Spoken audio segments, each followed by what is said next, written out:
Man būs kāds cementā. Redzi, piemēram, nu tā kā sakot, ka es jau sapūdēlēju principā šo te. Man šogad vispār nekas nesanāk, godīgi sakot. Parasti kurš taisa šašliku mājās?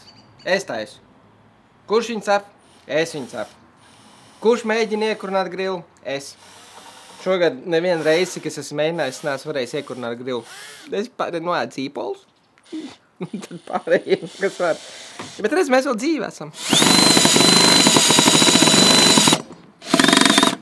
Nē, nu labāk es neko neizdarīšu. Viņš tāpat līdz galam neiegāja. Viņš arī neies. Mašurā bez parasti brauc, ir atvaļinājums.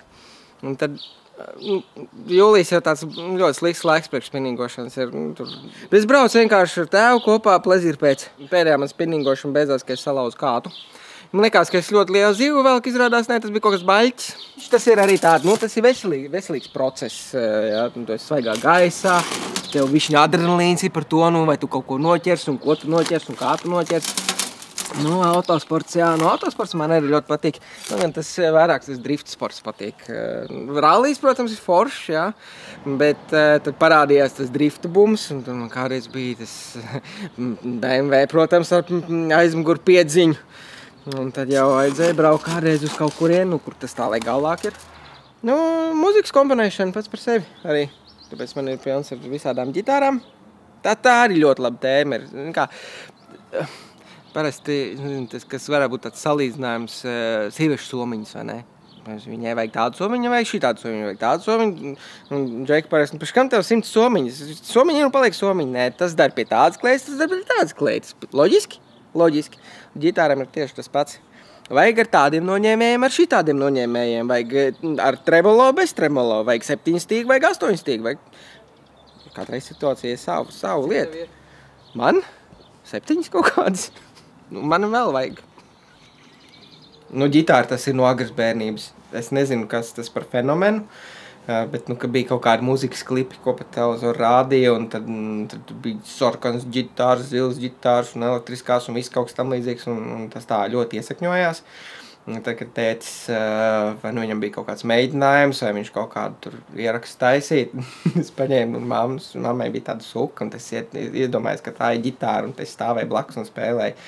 Acīm redzot, tas bija kods man tāds, ka man labāk patika to ģitāru spēlēt. Gan, protams, es taustiņas spēlēju, kādu mācēju tajā laikā, un tad, man liekas, tas bija kaut kādi 16 gadi, 15 gadi, tā es man pirmo reizi parādīju sintezatoru, kā es varu veidot pats savu mūziku. Tad bija pirmie tādi mēģinājumi, kas bija vienkārši šausmas.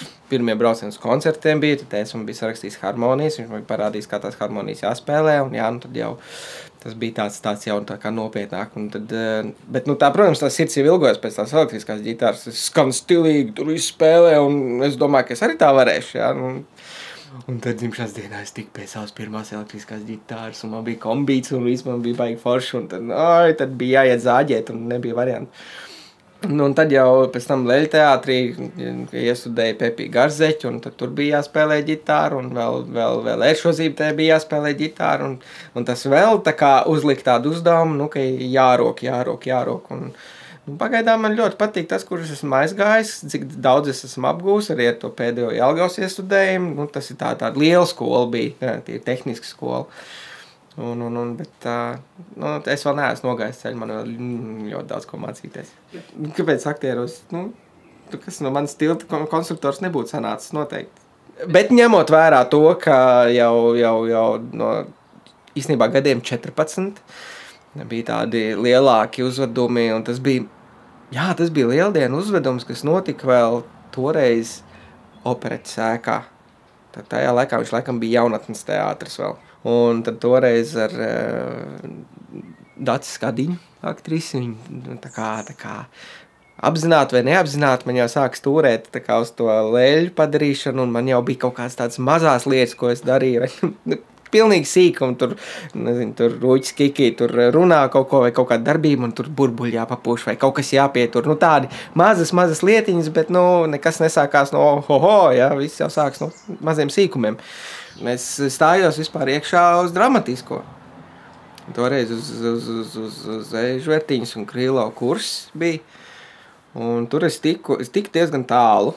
Es tiku līdz pēdējai kārtai, un tad es vairs tālāk netiku. Pie kolektīvi izkrita ārā. Un tad es, lai nebūtu, tur tajā laikā vēl bija obligātā armija, tur nekur nemācījies. Un es domāju, izieps, ko es tagad darīšu ar nākamo uzņemšanu pēc 2 gadiem.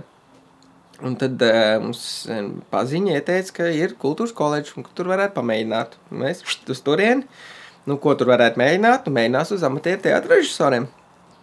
Tiku budžetā iekšā, vēlāk no tā budžeta izkrita ārā. Un te, kad to dēls teātra kursu pabeidzu, tur arī tas bija krīzes laiks, un teātrī tika daži, un tad bija tāds, ko darīs, un tad tieši uzzināja atkal no tās pašas Kadiņas dacis, ka Mezleļa teātrī ir vajadzīgi aktieri, fiks kāp mašīnā un laidus turieni. Iegāju pie direktora kabinetā, direktors, ko tu man teiksi? Es viņam sāku tur stāstīt, ka ļoti gribās ieguldīt tajā bērnu kultūrā un sāk tur ļoti filozofēt par tēmu. Viņš uzreiz tā, instrumenti kaut kādu spēlē? Jā, ģitāru spēlē, tausiņu spēlē. Labi, mēs sazināsimies. Apmēram 3 mēnešus vēlāk. Darbs ir jūsu. Tas bija interesants piedzīvojums.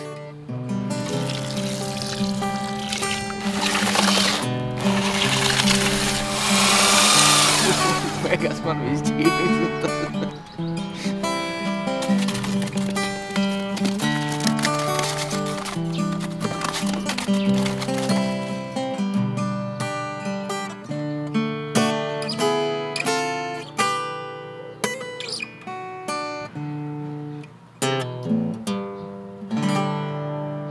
Cik smogs akords.